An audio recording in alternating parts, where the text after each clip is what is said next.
Hello, welcome to my channel. So we have a Jane Doe found June 25th, 1993 in Marietta, Georgia.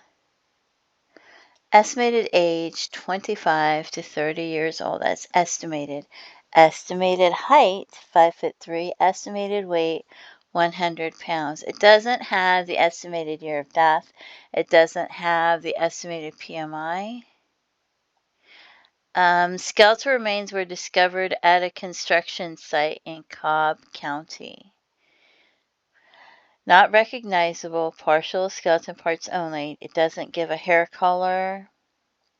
Safety pin and slacks. Maybe she had a tiny waist. Clothing, hip length, short sleeve jacket.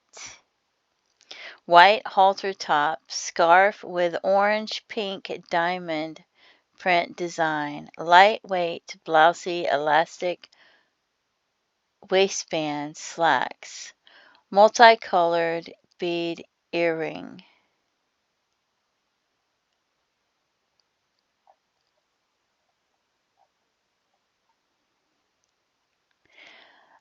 This is Bridget Pearl Clodfelter. She went missing September 5th, 1992.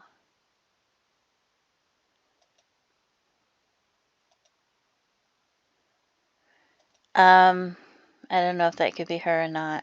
She went missing from Smyrna, Georgia, which is Cobb County, and that was also Cobb County. So that's not going to be too far away. She was 5'3" to 5'5" and weighed about 110 to 125 pounds. And she was last seen between 12:30 a.m. and 1 a.m. on Saturday, September 5th, 1992. She had left her apartment on Lake Park Drive, walking to Buckboard, a local country dance bar about a mile away from her home. She was supposed to meet friends there, and she never arrived.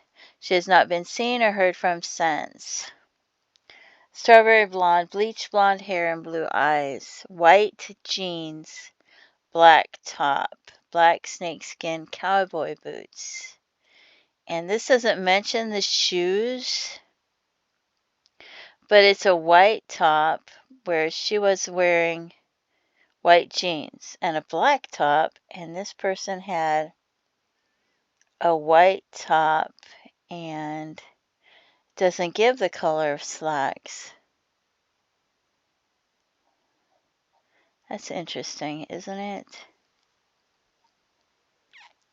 And no shoes are mentioned. So I still wonder if it could be her, even though it's white jeans and a black top, and this person was wearing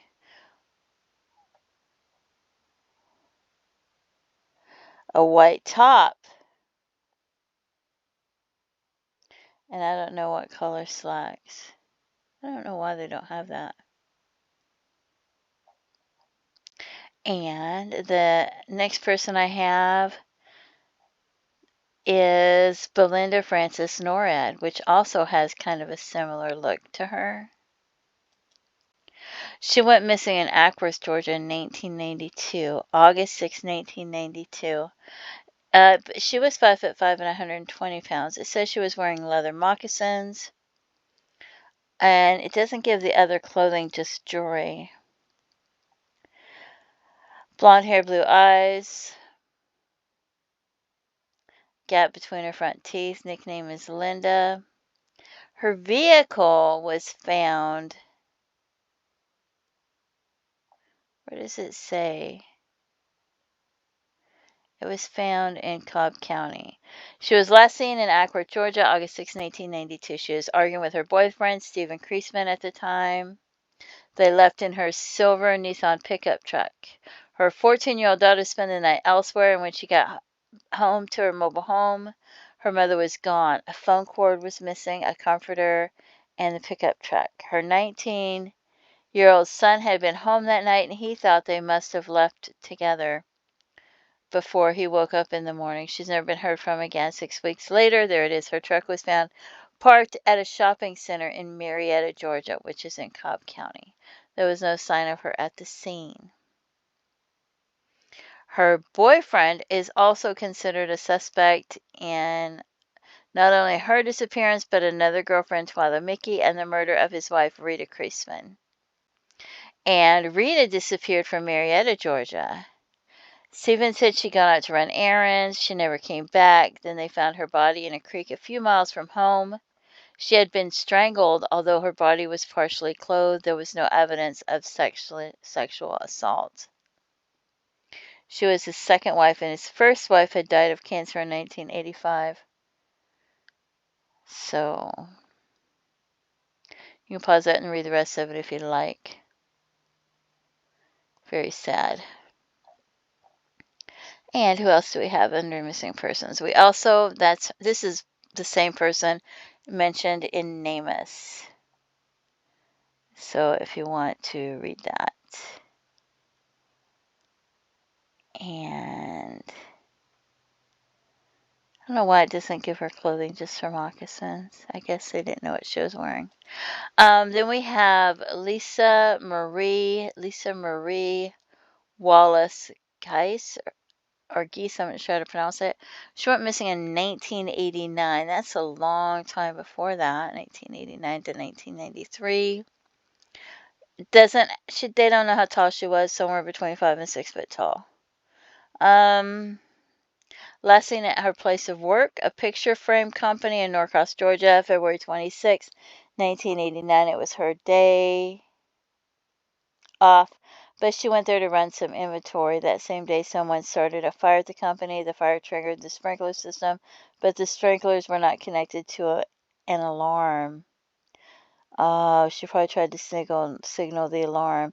So the water poured for hours without being detected. When employees arrived the following morning, the water was ankle deep on the floor. Near her desk where the fire had started, there was a pool of blood. So she's never been found. You can pause this and read it. Her purse was found on the roof of a nearby building. Nothing was missing except for the keys to her car. The vehicle was found parked a block away.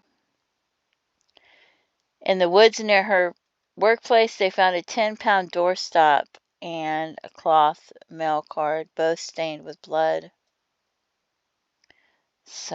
And blood stains found on the door of the company van. There was no sign of her, and they haven't found her remains. And then we have Cindy Wynn Powers Byrd went missing from Norcross, Georgia in 1989. It says January 1st. That's an odd date. Missing age 27, 5'1" to 5'3", 110 to 125 pounds. They don't know exactly when she went missing. Usually when it says January 1st, that means they don't know the exact date. She was last known to be with her ex-husband, who she divorced 25 years ago. Cindy's not been, her family hasn't heard from her in 30 years. That doesn't give you much details because, I don't know, 25 years from what? 30 years from what, Strawberry blonde hair, blue eyes. So there's her. And then there is Nancy Stewart Hranko Williams, nicknamed Bobby Joe, went missing from Sandy Springs, Georgia, which is basically Atlanta, which is Fulton County, which is right near Cobb County. She was living with her boyfriend. They haven't heard from her since March of 1988. They don't know what happened to her. Reddish brown hair, was bleached blonde in 1988. Blue eyes. Tattoo of the letters JENFR across her knuckles. So there is that Jane Doe. If you have any information about who this might be, please contact authorities.